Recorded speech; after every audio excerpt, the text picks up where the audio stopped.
Hobi yang menghasilkan. Nah, ini untuk kalangan menengah aja ya. Kalau yang udah bebas finansial ini nggak perlu. Jadi ini untuk orang-orang seperti saya gitu. Jadi kelas menengah ke bawah.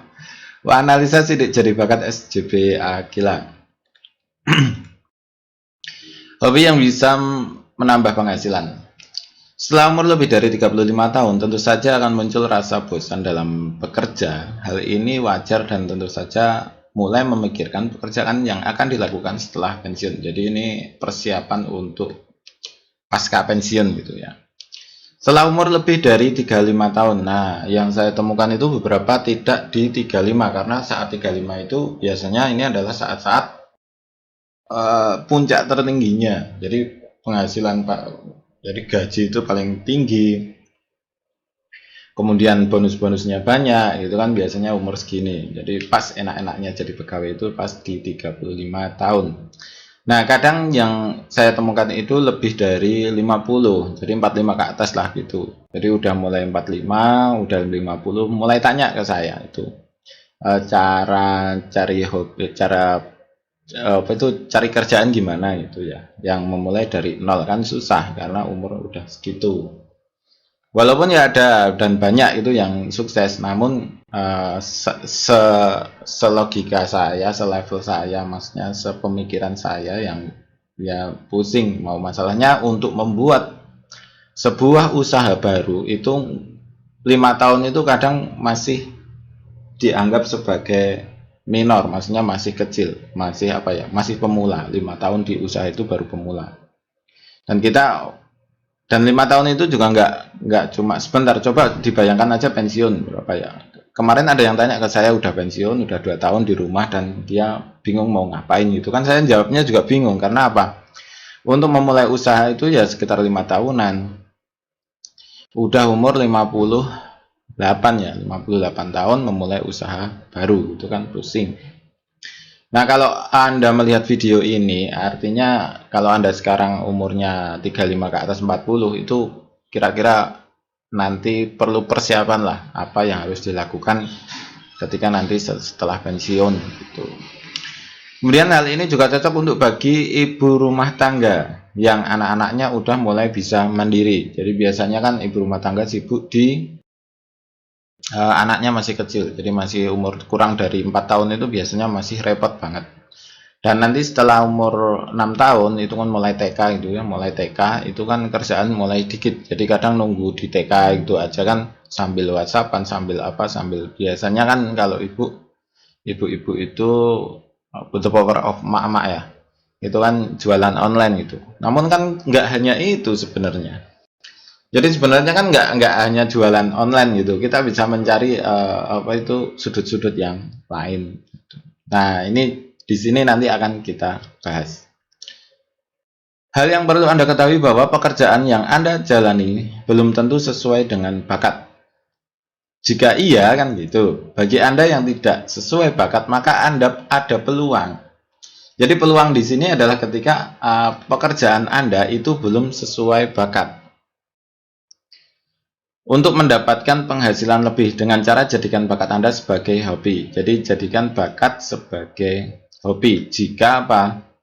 Pekerjaan yang Anda jalani belum sesuai bakat.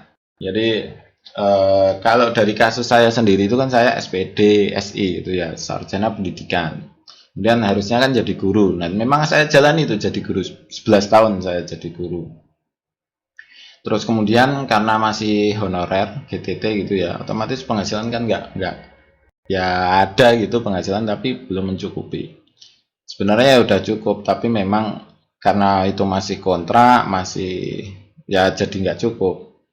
Nah kemudian saya mencoba analisa bakat waktu itu. Waktu itu analisa bakat dan dapat bakat TI. Nah, dari orang yang menganalisa saya itu bilang kamu itu punya bakat TI gitu kan, bakat teknologi informasi. Dan pada saat itu umurnya udah 30 tahun, coba pikiran. 30 tahun punya bakat TI mau ngapain gitu kan. Saya harus belajar dari nol itu. Kode apapun saya belum pernah dapat. Kemudian benar itu saya jalani. Jadi pagi itu saya di sekolahan, kemudian siang itu sore itu saya ngajar di bimbel, karena bingung juga kan kita buat bimbel. Dan pada malam hari setelah jam 9 itu saya mulai belajar tentang TI, dikit-dikit gitu, dikit-dikit. Dan pas waktu luang juga saya belajar di situ. Waktu itu laptop saya juga masih Intel Atom gitu. Dan itu bukan laptop saya, laptop istri saya pakai itu Intel Atom, bisa dibayangkan Intel Atom. Intel Atom generasi pertama yang laptopnya kecil itu ya 7N itu loh, 8N kalau nggak 7N yang laptopnya kecil. Saya menyobanya pakai itu, jadi pakai yang seadanya. Karena kita harus ngecek dulu bener apa enggak kan gitu. Dan akhirnya itu ternyata bisa. Saya pertama itu bisa membuat website, belajar 2 tahun kalau enggak setengah tahun ya. Ya lumayan lama ya, sekitar setahun itu saya bisa membuat website. Kemudian setelah itu saya membuat sistem administrasi bimbel. Kemudian itu masih offline, jadi local host karena belum bisa mengupload ke, karena enggak, waktu itu bukannya belum bisa. Saya masih mikir apakah nanti kuat enggak ketika di hosting gitu. Dan setelah berjalan kemudian sampai sekarang udah sampai ke V8, versi ke-8 untuk software adminnya. Jadi memang ternyata oh iya saya berbakat di IT. Kemudian waktu itu umur 30 tahun gitu. Artinya itu masih belum terlambat. Masih belum terlambat. Artinya Anda juga bisa melakukan itu walaupun itu sepertinya seperti enggak. Intinya adalah ketika Anda mempunyai bakat lain selain pekerjaan Anda bisa mendapatkan sebuah peluang untuk bakat dijadikan hobi dan dapat menghasilkan sesuatu. Hobi itu biasanya karena bakat, namun belum pasti kadang karena lingkungan juga bisa. Nah, di sini kita memilih antara bakat beneran atau bakat bakat karena lingkungan. Jadi bakat ini memang benar-benar bakat Anda itu atau bakat Anda itu karena lingkungan. Lingkungan itu misalnya gini, teman-teman Anda suka jalan-jalan lah gitu, gampangannya jalan-jalan pakai motor gitu. Nah, Anda bakat nggak di situ sebenarnya? Atau memang karena teman-temannya suka jalan-jalan, Anda ikut jalan-jalan gitu, pakai motoran gitu. Maksudnya apa ya? Touring ya, bakat touring gitu. Memang Anda suka touring atau Anda memang bakat di situ. Jadi karena lingkungan atau karena benar-benar bakat, Anda perlu memilih itu. Dan untuk bisa di sini saya yang saya sarankan ya, karena ini hasil kerja juga. Nah, setelah Anda analisa bakat, Anda bisa melihat bakat Anda itu di jurusan dan pekerjaan. Jadi nanti Anda bisa melihat, oh saya memang berbakat di touring, atau memang saya sebenarnya tidak berbakat di touring. Kenapa? Karena ini nanti akan menjadi penghasilan dan banyak hal yang harus Anda jalani untuk dapat penghasilan. Nah, hal yang pertama kita lakukan adalah membuat daftar hobi. Nah, daftar hobi ini atau daftar bakat. Jadi kita buat daftar bakat dulu, kemudian pilih yang kira-kira nantinya bernilai ekonomi. Itu hal yang pertama kita lakukan. Buat daftar hobi, pilih yang bernilai ekonomi. Untuk saat ini sebenarnya semua hobi bisa dikonversikan ke penghasilan. Misal hobi mancing, beli baju, senter, HP, apapun itu bisa direkam dan diupload di YouTube dan di medsos, kemas yang bagus. Jadi intinya semua hal yang semua bakat kolektor apapun itu sebenarnya untuk saat ini itu bisa menjadi ekonomi. Kenapa? Karena bisa diupload, bisa di medsos, YouTube dan sebagainya. Kemudian beberapa sarannya apa harus dipilih. Yang pertama tadi adalah satu, bernilai ekonomi. Kemudian yang kedua adalah Anda benar-benar suka dengan hobi itu. Kenapa? Karena ketika Anda benar-benar suka, Anda tidak perlu memikirkan laba dan rugi. Karena hobi itu perlu dana. Ketika itu tidak menghasilkan, maka Anda akan berhenti. Nah, jika Anda memang benar-benar hobi, maka ketika itu rugi pun Anda tetap akan terus maju gitu. Ketika Anda memang apa itu, ketika Anda tidak disetujui oleh lingkungan Anda, misalkan istri Anda atau bapak Anda atau ibu Anda tidak suka dengan hobi Anda, maka Anda tetap terus maju. Kenapa? Karena Anda memang benar-benar suka dengan hobi itu.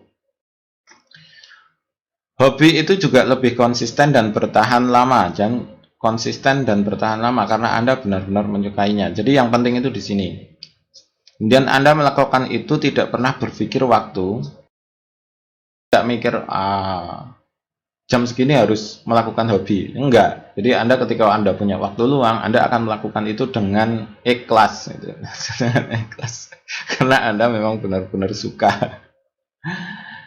Kadang dan sampai pagi. Nah, ini yang pernah saya lakukan. Jadi karena saya memang suka di coding gitu, otomatis saya melakukan itu sampai pagi. Walaupun saya sampai sekarang itu pun juga nggak expert banget gitu ya di codingnya.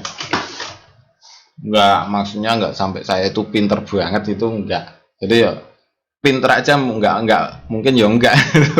Cuma suka gitu. Jadi hanya suka gitu. Yang penting ada produk gitu. Kemudian sesuaikan dengan budget Anda. Budget itu ya maksudnya duitnya itu, kantongnya. Tentu saja hobi disesuaikan dengan kantong. Perlu dipikirkan lebih dalam agar hobi segera dilaksanakan. Misal ya, saya sendiri suka mengoleksi senter. Kenapa senter? Karena itu relatif lebih terjangkau. Jadi harga senter termahal itu sekitar 5 juta, 6 juta. Itu termahal. Dan yang murah pun ada 5.000, 6.000, 7.000 itu juga ada. Jadi saya koleksi aja yang murah-murah, yang kurang dari 100 ribuan. Jadi yang saya suka aja yang unik. Kemudian ya karena saya suka dengan senter, maka saya cari yang unik-unik aja. Yang saya suka kemudian saya beli. Kemudian tidak semua senter saya beli itu enggak. Karena saya hanya suka senter unik gitu. Jadi yang kira-kira enggak terlalu unik ya enggak saya beli. Dan murah, yang kurang dari 1 jutaan lah gitu. Dan kebanyakan juga yang senter mahal saya cuma udah punya beberapa gitu kan. Jadi intinya sesuaikan kantong gitu. Coba dibayangkan kalau saya pengen koleksi mobil itu. Nah, mobil punya satu aja itu apa udah kayak gitu bentuknya. Otomatis itu tidak akan terlaksana gitu. Ya bisa itu terlaksana, namun itu terlalu sulit untuk direalisasikan. Jadi hobi itu ya juga melihat budget. Saya yang suka jam gitu ya, ya udah suka jam aja. Kalau punya budget lebih, memang udah kaya gitu ya, bebas finansial, beli jam yang 100 juta, 50 juta, yang 200 juta kan banyak. Nah kalau enggak ya beli aja yang jam-jam murah yang harganya 15.000, 20.000, 100.000, 1 jutaan gitulah, maksimum gitu 1 jutaan. Ya udah itu aja gitu. Jadi yang penting sesuaikan budget. Jadi jangan terlalu ngayal gitu. Kemudian mudah didapat. Sebenarnya hal ini nggak terlalu signifikan ya, karena mudah didapat dan nggak semakin itu unik itu sebenarnya semakin itu dicari. Namun ketika ini yang saya pikirkan itu ketika itu mengganggu jam kerja. Namun perlu diperhatikan jangan sampai merusak jam kerja. Sebenarnya kalau semakin susah didapat semakin bagus. Namun intinya jangan sampai merusak jam kerja Anda yang wajib gitu. Misalkan Anda kerja jadi pegawai Alfamart kan jam berapa sampai jam berapa. Kemudian Anda pengen membuat ini, misalkan ini ya, saya Anda suka hunting hantu gitu kan, nyari hantu kemana-mana gitu, pengen direkam gitu. Nah itu kan butuh waktu banyak, itu semalam suntuk kan kita ngerekam itu belum tentu dapat gitu kan. Ini kan menyita waktu, dan ketika nanti Anda semalam suntuk, kemudian besoknya ngantuk, nggak berangkat kerja kan Anda rugi sendiri. Jadi intinya sesuaikanlah dengan apa yang Anda kerjakan saat ini. Jadi jangan sampai penghasilan utama Anda rusak gara-gara hobi yang belum tentu dapat apa gitu. Nah ini hunting hantu kalau enggak. Bisa-bisa 1 bulan itu nggak mesti dapat 1 kali, karena beberapa saya lihat di video-video hantu itu juga kadang hantunya fake gitu, palsu. Jadi hantu-hantu beneran itu, maksudnya manusia dipacai hantu biar trending gitu. Ya karena apa? Kenapa mereka melakukan itu? Karena nggak dapat gitu. Jadi nggak dapat videonya nggak dapat, ya udah akhirnya membuat jalan pintas seperti itu. Kemudian dapat dilakukan kapan saja gitu. Jadi ya seperti tadi, hunting hantu itu kan harus di malam hari ya. Kebanyakan gitu ya, bisa siang hari sebenarnya bisa kelihatan juga, tapi kan kebanyakan di malam hari seperti itu. Nah itu kan tidak dapat dilakukan kapan aja dan di mana saja gitu. Jadi kalau bisa itu, ini cuma saran ya, saran. Kalau berupa skill maka perlu dipastikan itu bisa dilakukan tidak harus di waktu tertentu. Misal Anda hobi teknik seperti furnitur modern, unik gitu kan, sebenarnya itu bisa dilakukan kapan aja. Yang penting punya bengkel di rumah, kemudian kita buat-buat kayak gitu. Yang penting itu, karena ini sifatnya adalah tambahan, bukan utama. Jadi hati-hati. Sesuaikan budget lahan. Jadi kan misal Anda hobi koi gitu. Langsung di sini ya. Anda punya hobi koi. Nah, koi itu kan butuh lahan lebih besar. Atau hobi gurame gitu, gurami. Pengen hobi peternakan itulah, hobi koi atau gurami, tapi nggak punya tempat, nggak punya lahan besar, apa itu rumahnya kecil. Ya udah hobi cupang atau gupi aja gitu kan, itu nggak perlu memakan tempat gitu kan, karena cupang itu diletakkan di teras-teras itu aja udah cukup. Gupi juga iya. Jadi Anda suka dengan koi, misal harus koi, kan sama-sama sebenarnya sama itu. Jadi misal suka dengan ternak ya udah di cupang atau koi aja.